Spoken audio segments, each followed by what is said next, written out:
What's going on, family? This is Inspired to be Great, and I am your host, Ron Miles. And today, family, we're going to be talking about understanding business. Actually, understanding what business credit is, understanding what type of business you want to establish, whether it be an LLC, a C Corp, a S Corp, a sole proprietorship, a partnership.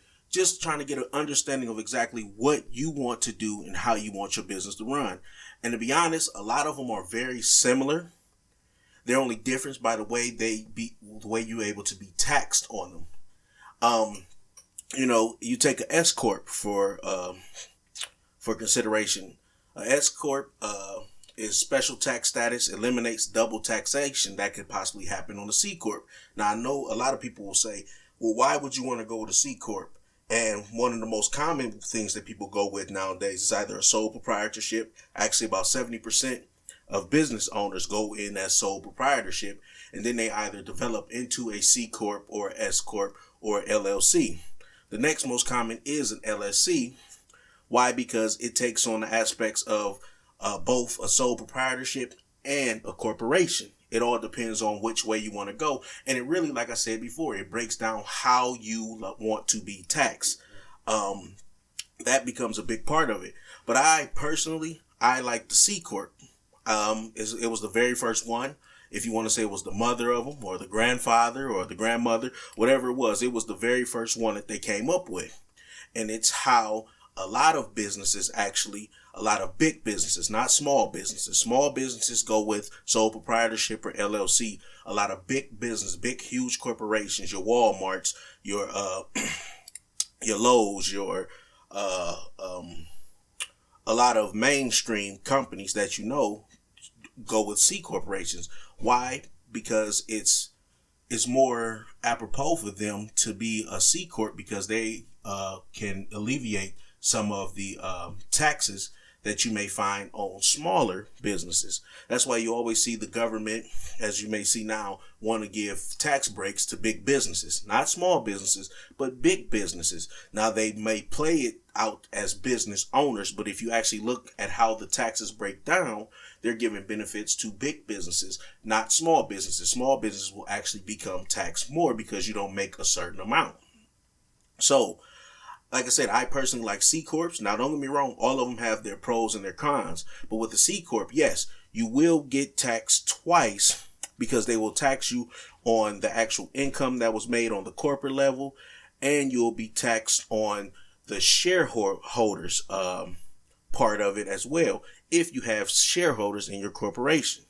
Now, you could start up your own corporation and not have any shareholders. Everything could go to you. And so it's a way of actually getting around it and how you do it. But if you want to have shareholders, yes, there is a possibility you can get taxed on both.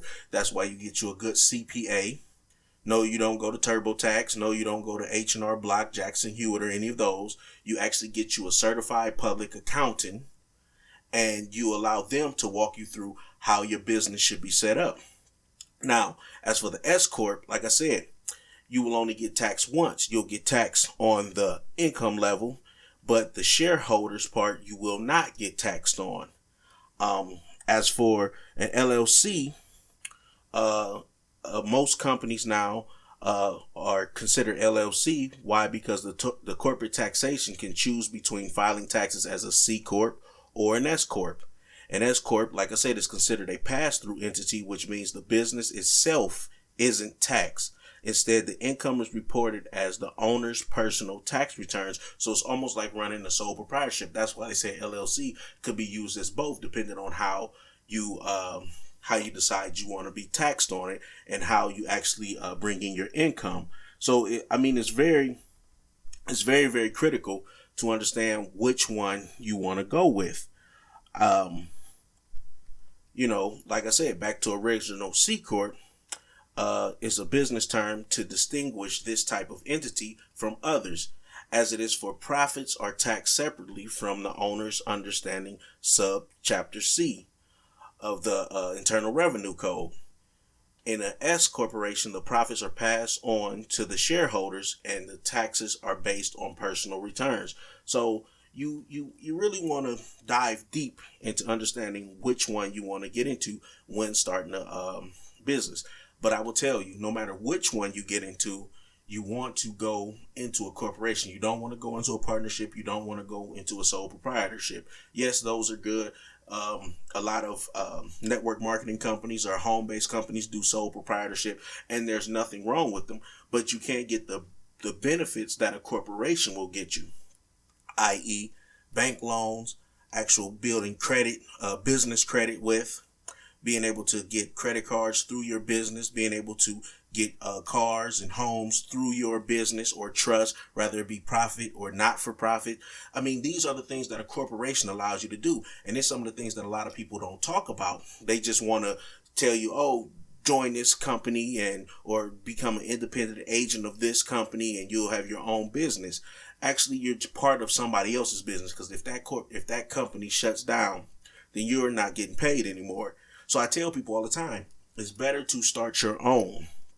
And we actually give courses on how to obtain your corporation, how to set it up, how to set up business credit, and be able to obtain loans from the bank within anywhere from 6 to 9 months, anywhere from $20,000 to $50,000 per bank. If you do it correctly, if you follow all the steps, if you go through the actual plan that's broke down, it's a way for you to be able to navigate your way legally, not illegally, but legally through the fields, and get an understanding that you can start your own corporation and start your own business and make your own money the way that you want to. And that's why I tell people, understand what's your passion. Understand what you get excited about. Understand your gift and what you have to offer to other people, and then turn that into profit. As I said before, turn your passions into profits. You know, me personally, I love speaking. I love engaging with people. I love getting to know people. I love helping people. And so what did I do? I decided to start a podcast. I had already had a website where I was doing blogs on business, but I felt like I wanted more traction, and I love, like I said, speaking. So I said, why not start a podcast? And from the podcast, before the podcast, actually, I started booking speaking engagements and so on and so forth. But I'm just giving you a slight background onto what one of my passions is, because you can have tons of passions, but you find the one that will give you the start that you need. And then you evolve from there into other things. You know, I'm also big into real estate. I'm big into actually working with my hands. So I got a lot of different things that's going on right now, but I just want to, like I said, get back to this where we're talking about understanding what type of business you want to start and turning it into a profitable business. Getting back to the corporations. Why do you want to start a corporation? You want to start a corporation, no matter if it's LLC, S Corp, or C Corp, because of how you could build your business credit, especially through the banks. The banks look at corporations. They don't look at sole proprietorships. It's harder to get loans. It's harder to actually get the business credit you need to get, rather it be you want a store card, rather you actually want a legit, Capital One, BBVA, Wells Fargo, credit card, where your credit limit is, $10, $15, $20,000. These are things that I've learned. These are steps that I've taken and I've implemented personally myself, and I'm reaping the benefits behind it. Why? Because I understood how the system works. The problem is you're born and they give you a social security number. That social security number is actually a federal ID number, a way to look you up federally. So you're already in the system, correct? Now that you're already in the system, now what's happening is as you grow older, they want to attach you. You are known to banks, to car dealerships, to mortgage companies. You're known by your credit, whatever your credit could be. And you could have been fresh 18, when you get all these credit cards through at you and all these offers, and you decide to go crazy. Why? Because you're 18, you're fresh out of school, you're either going into college and you need money, and somebody's offering you a $500 credit limit, and you're a college student and you're not getting anything and you want to eat. So you get it. But the problem is you're not paying it back the way you should, or you're making the minimum payment. I tell everybody, do not make the minimum payment. If you want to understand credit cards and the way credit works and how to actually build your credit up fast, you want to keep it under 30% usage. It's not so much if you pay it on time or if you make the minimum payments, or if you pay a little bit more than the minimum payments, but it's paid on time. Put it like this, real simple. If you have a $500 credit card limit, and you use 450 of it, before that cycle is up for that bill, you want that credit limit to be back down between 150 to about 175. Why? Because you want 30% usage. Anything above that, you're actually getting hit negatively on your credit report. Have you ever looked at it and be like, I paid it on time, I paid more than the minimum, why am I losing points and not gaining points? Why? Because they're looking at your usage. You're getting rated on the percentage that's used. If you have a high usage rate, you're going to constantly get your credit score knocked down more and more. And then if you have multiple accounts open and there are multiple revolving accounts, they're going to look at each one and it's going to take away. So let's say for each credit card you got, they're going to give you 25 points. Well, you paid it on time. Great. We're going to give you 15 points for that. But your usage rate is high, so we're going to deduct 20 points. So now you done dropped 5 points. Why? Because your usage rate is high. Or if you went over it, or if you didn't pay it on time. So you're starting at this 25 and it's just bumping it down, bumping it down, bumping it down. Or it's only going up 1, 2, 3, 4 points a month. Why? Because like I said, it goes back to the usage rate and how many revolving accounts that you have open. Now, your good ones are your home loans, your car loans. Those are actually good parts of credit. But everything, think about it, from your cell phone, they want your social security number to see if they can get you approved, to now your utilities, you have to run them through a social security number. That's why you see people put utilities in their kids' name, because why? They didn't jacked up theirs. Now, there's other ways around it. You can get a CPN, and I know some people may say those are illegal, and I've read stuff, seen Congress talk about it, but they are not illegal. Would I recommend you having one? Not necessarily, only if you absolutely had to. And a CPN is a credit profile number. It's just another way to start to reestablish your credit. Now, you're going to pay a pretty penny to find somebody who could do it, and you need to find somebody who can actually give you a clean one. Because your credit profile is just basically your name, your address, and your social security number. So with a new CPN, you'll actually get you need a new address and a new number. Obviously, you want to keep your name because you have things in your name, and you can't just go around changing your name. But those, like I said, I'm more for you actually learning how to rebuild your credit. And no, you don't have to pay this god awful, you see these things where they say $300 and we'll give you a 720 or all that stuff. No. You can simply take things in your own hands, and it may take you 5 to 6 months, but if you could actually pay down the credit cards, pay off some stuff that may have went into collections, cut a deal. They're always willing to cut deals. That's the thing. People run from creditors. They don't want to answer the phone calls. They don't want to talk to them. I tell people, if you're serious about business, if you're serious about opening up your own business, if you're serious about starting your own corporation, you need to be willing to talk to the creditors. You need to be figuring out what exactly you can do that would allow you and them to work together as one to get that off your credit report. Now, granted, it may take some time because it's quick to go on there, but you really have to, I won't say cause a little ruckus, but you have to really get out and talk to Experian, Equifax, TransUnion, whoever has it on that report to get it taken off. Ensure that you get that all taken off and get that taken care of. But I tell you, it's better to start with your own FICO score. Why? Because way back when, 6-7 years ago, you were able to just build up a business credit with the EIN number, and you can go in and you can get a loan just with that. Well, now they want a PG, or a personal guarantee, which is your social security number to go along with it, or a CPN, a credit profile number. Now, the credit profile number, like I said, you have to use it correctly. You can't just go around signing up for stuff, getting stuff on it, and then not paying it. You absolutely have to use it the right way. And you can't use it for government type loans. So if you wanted to get a business loan, you would actually have to go to a small private entity and get your loan through them. And it can only be for a certain amount. Otherwise, they will come after you. They will figure it out. So that's why I say I really don't like dealing with CPNs, but they are out there.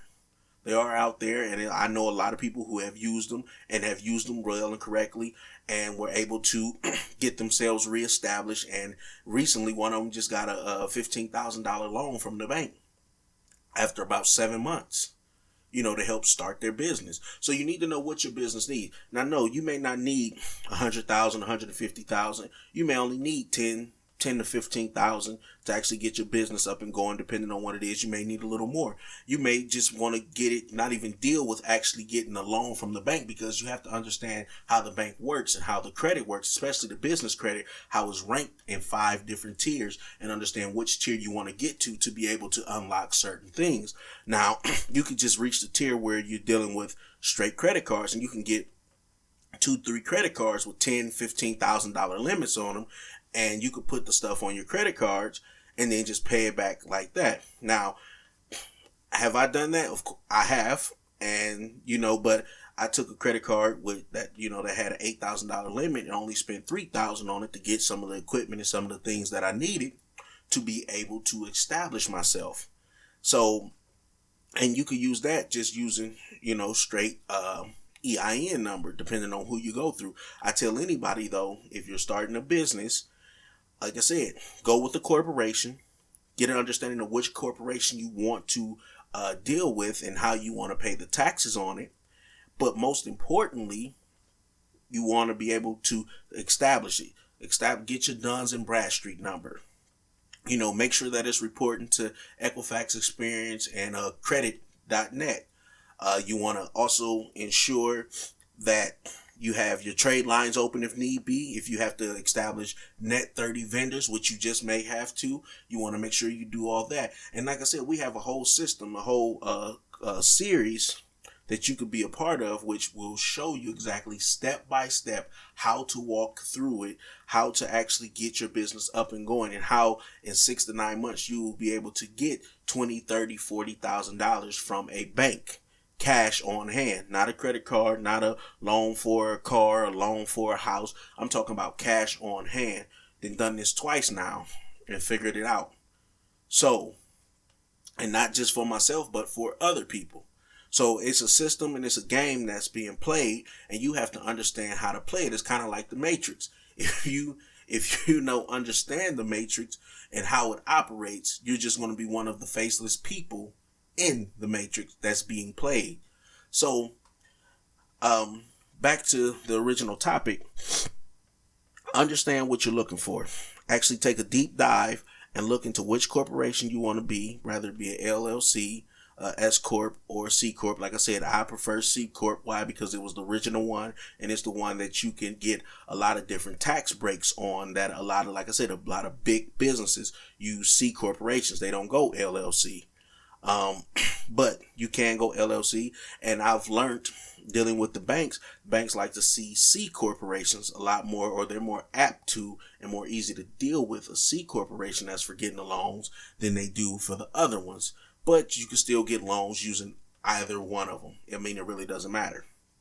Also, you want to get a full understanding not only of your personal credit score, because eventually for these loans, they're going to want a PG, a personal guarantee from you. Why? Because a lot of banks took a lot of losses back in the day because they were just giving them out just on EIN numbers, and then people wasn't paying them back. And then you can go after and sue the company, but the company is up in the air, it goes bankrupt or whatever. Now the banks take a loss. So what did they start doing? They started getting a personal guarantee. Now I can tell you, if your credit is bad and you haven't had the chance to clean it up some because you haven't had the money, because obviously it takes money to do so, go into business with somebody else who has good credit, established credit, and offer them 10-15% of your business as part of their earnings, and they become part of the business owner, and they become a co-signer for some of the stuff that you may want to get.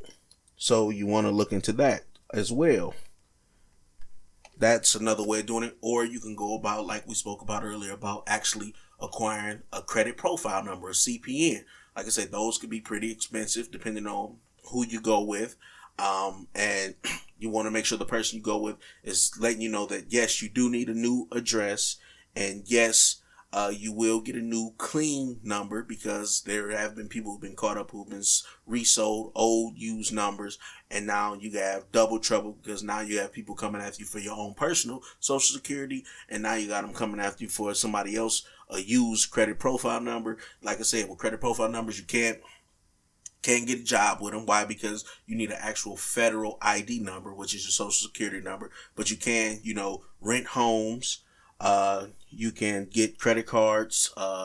You can get small private loans, not business loans, not loans from certain banks, but small private loans you could get with them, because you can't get government loans, so you can't deal with Sallie Mae, Fannie Mae, any of those people using the CPN.